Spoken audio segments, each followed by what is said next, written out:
আজকাল কথা বলতেই বেশি ভালো লাগে, কারণ আমি জানি কথা বোঝার মতো মানুষের সংখ্যা খুবই কম, কিন্তু আঘাত করা মানুষের সংখ্যা অনেক বেশি।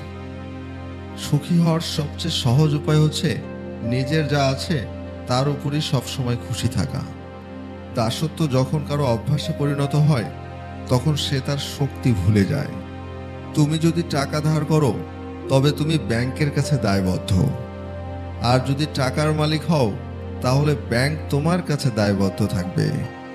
জীবনে খুশি থাকার টিপস: যেখানে তোমার কদর নেই সেখানে যেও না।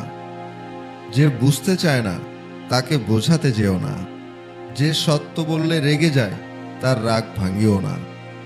যে তোমার চোখে নিচে নেমে গেছে তাকে কখনো উপরে তোলার চেষ্টা করো না। জীবনে কোনো সমস্যা আসলে ভেঙে পড়ো না। যে আবহাওয়ার মতো বদলে যায় তার সাথে কখনো সম্পর্ক রেখো না। কিছু না, এই কথার মাঝে অনেক কিছু লুকিয়ে থাকে। কখনো থাকে রাগ, কখনো থাকে না বলা কষ্ট, আবার কখনো থাকে আবেগ মিশ্রিত ভালোবাসা। চরিত্রবান স্বামী একটা নারীর অলংকার, আর একটা দায়িত্ববান স্ত্রী একজন স্বামীর গর্ব। সুখের সাথে টাকার কোনো সম্পর্ক নেই। টাকা শুধু চাহিদা মেটায়।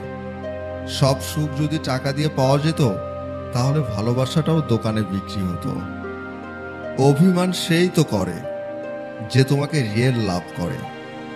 কথায় কথায় ঝগড়া সেই করে যে তোমাকে ফিল করে। তোমার দোষ সেই খুঁজবে যে তোমাকে সবসময় মিস করে। মুছে ফেলো চোখের জল, শক্ত করো মন। বাঁচতে গেলে লড়তে হবে তোমায় সারাক্ষণ। তর্কের সময় মূর্খের সর্বশেষ হাতিয়ার গালি, আর জ্ঞানীর হাতিয়ার নীরবতা। একটু খেয়াল রাখবেন, মানিব্যাগের ভার বাড়াতে গিয়ে যেন পাপের ভার বেড়ে না যায়। এই চার জিনিসে কখনো লজ্জা পাবেন না: গরিব বন্ধু, পুরনো কাপড়, সাধারণ জীবনযাপন এবং বৃদ্ধ মা বাবা।